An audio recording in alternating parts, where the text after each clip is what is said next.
السلام علیکم ورحمۃ اللہ وبرکاتہ۔ معزز شائقین و شائقات سچا پیغام، محرم کا مقدس مہینہ شروع ہو چکا ہے، جس کی آج بروز جمعرات 27 جولائی 8 تاریخ ہے۔ کل بروز جمعہ محرم کی 9ویں تاریخ ہے اور پرسوں بروز سنیچر عاشوراء ہے، یعنی ہفتے کے دن 10ویں محرم ہے۔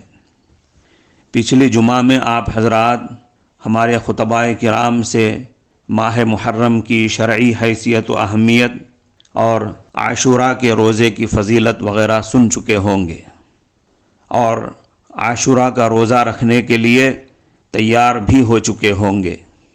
اس لیے مناسب معلوم ہوا کہ خاص طور پر شہر کڑپا کے مسلمانوں کو سحری کے آخری وقت سے مطلع کر دیا جائے تاکہ سحری سے فارغ ہونے میں سہولت ہو۔ نوٹ فرما لیں، بروز جمعہ، ہفتہ اور اتوار یعنی محرم کی 9، 10 اور 11 تینوں دنوں کی سحری کا آخری وقت 4:37 ہے، یعنی 4:30 اتفاق سے اس بار ان تینوں دنوں کی سحری کا آخری وقت ایک ہی ہے۔ اس وقت کے بعد اگر آپ کی سحری کا کھانا جاری رہا تو آپ کا روزہ نہیں ہوگا۔ اذان کا حساب نہ کریں، اذان سے چند منٹ پہلے ہی سحری کا وقت ختم ہو جاتا ہے۔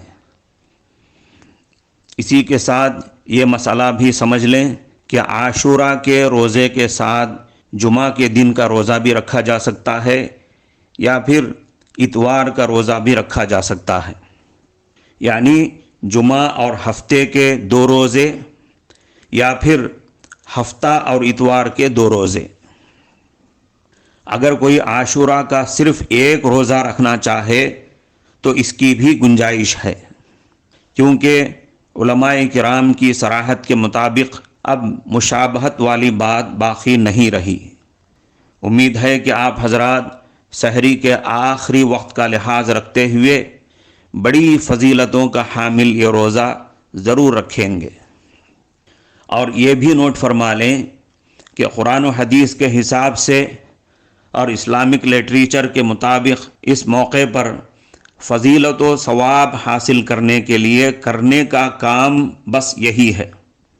اس کے علاوہ لوگوں کے درمیان چلنے والے قسم قسم کے کام جو دیکھنے میں دین کے اور ثواب کے کام لگتے ہیں، مگر حقیقت میں ان کا دین سے کوئی تعلق نہیں ہے، وہ سب شیعہ لوگوں کے ایجاد کیے ہوئے ہیں، جو بظاہر بڑے مزیدار اور شاندار اور بہت بھڑکیلے اور چمکیلے ہوتے ہیں، اور جو اصل دین کے اعمال ہوتے ہیں وہ بہت سیدھے سادے ہوتے ہیں۔ ہمیں وہی عمل کرنا چاہیے جو ہمارے نبی علیہ السلام نے کیا ہے، اسی میں دونوں جہاں کی کامیابی ہے۔ اللہ تعالی ہمیں حق کو حق سمجھ کر اس پر عمل کرنے کی توفیق عطا فرمائے، اور باطل کو باطل سمجھ کر باطل سے بچنے کی بھی توفیق عطا فرمائے۔